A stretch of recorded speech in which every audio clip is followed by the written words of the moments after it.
ప్రతి నెల ఫస్ట్ కి నీ అకౌంట్ లో శాలరీ పట్టడం ఒక బ్లెస్సింగ్ అని నువ్వు ఫీల్ అవుతున్నావా?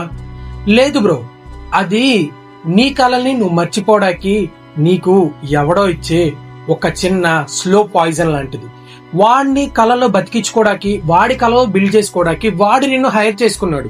ప్రతి నెల శాలరీ అనే స్లో పాయిజన్ నీకు ఇస్తూ నీ డ్రీమ్స్ ని నువ్వే నీకు తెలియకుండా చంపుకునేలా చేస్తున్నాడు.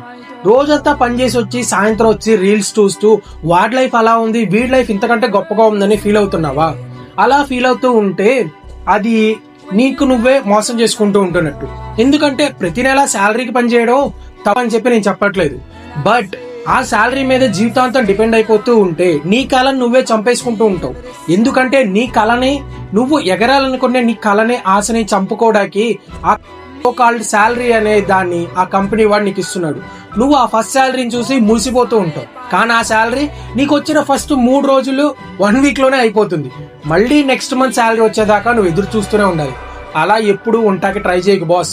స్టార్టింగ్ ఆఫ్ ది డేస్ లో అది బానే ఉంటుంది, కానీ కొన్ని ఇయర్స్ తర్వాత నువ్వు వెనక్కి తిరిగి చూసుకుంటే నీకంటూ అసలు ఏమీ ఉండదు.